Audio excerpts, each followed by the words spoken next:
I spent 3 days on the outskirts of Las Cruces, New Mexico, waiting for some mail to come in.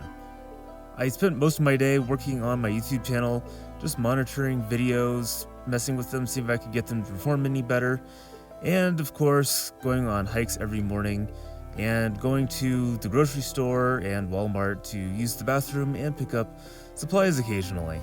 Every day I decided to go for a hike and just enjoy the outdoors and the beautiful scenery around the area.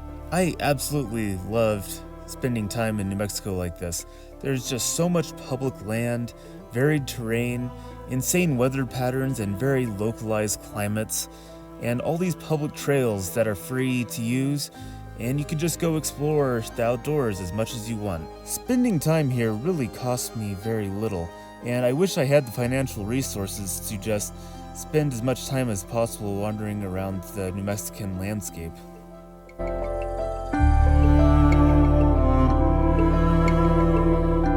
Getting your mail as a nomad can be a little bit of a problem, and I have a mailbox back in Seattle where I'm from, but it's not like a UPS store or anything, so they can only forward my mail using like the post office or UPS, something like that. So I have some money that is coming in the mail in the form of checks, so I really need to get some mail that was delivered to my mailbox in Seattle, but I'm here in New Mexico, and obviously I'm not going to drive all the way back to Seattle just to get a piece of mail. I mean, it's not that much money. So what I had them do is I had them forward the letter to general delivery in Las Cruces, New Mexico, where I am located right now. You have to go into the USPS website to find out which post office in the area offers general delivery and how they want it addressed to that location.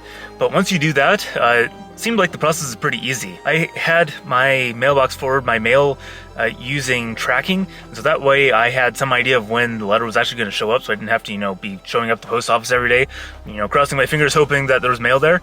It costs a little bit more, but in this case, since there are decent-sized checks anyways in the mail, it's totally worth it. And so I just got a notification from them via text message and email saying that my mail had arrived at the post office and is ready for me to pick up. So that's perfect. Unfortunately, I am about to go on a hike, so I'm just going to go on a hike first, and then when I get back, I'll go pick up my mail.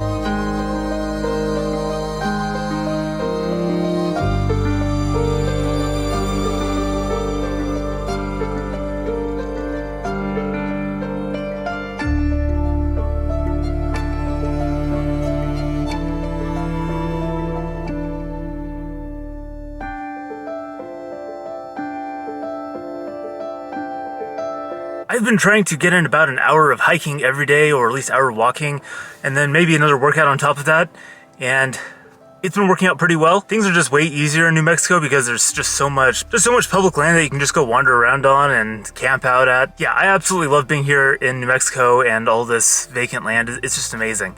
But anyways, I need to get to the post office and pick up my mail before the post office closes. So picking mail up from general delivery turned out to be super easy, at least at this post office. I just followed the instructions online, and here's my mail. The good thing is this mail has my rent deposit, and I think probably my tax refund. For some reason, I think they sent it as a check this year, which makes me very happy. That means I can make it through next month. Well, I guess this is not my tax refund. It's just IRS wanting to verify my identity. Probably just leftover address problem that I had from my last address change. That's probably all it is. But something that I definitely need to take care of soon, so I'm glad I sent it to myself. And here is my security deposit from my tiny house that I lived in. Gave the entire thing back to me. We kind of discussed this ahead of time and everything, so no big surprise. What I am surprised at is the size of this envelope. This is tiny. So overall, I am very satisfied with general delivery. At least my first attempt at it seems to have gone perfectly smoothly. I hear that there are periodically issues with the post office and people not getting their mail like they're supposed to, but this time worked perfectly for me. They just went back, picked up my mail, and gave it to me. So it's just as simple as can be.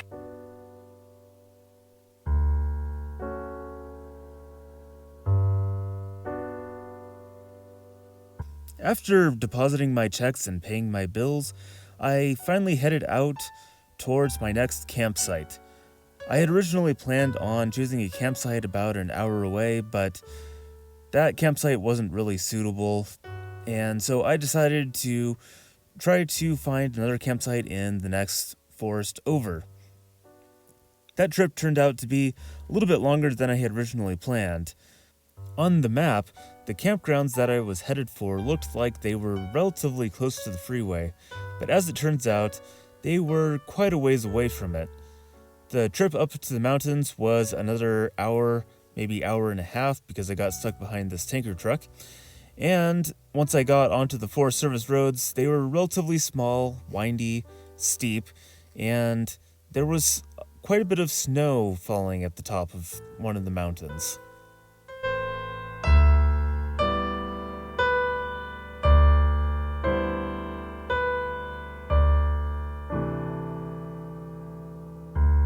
As it turns out, this was some sort of scenic byway, and I wasn't really entirely sure where I was, but I passed the campgrounds that I was supposed to stop at because the roads leading up to them were muddy and not accessible. So I just kept on driving, hoping that there was another campsite somewhere down the road. The cell phone coverage promised in the reviews also didn't really pan out.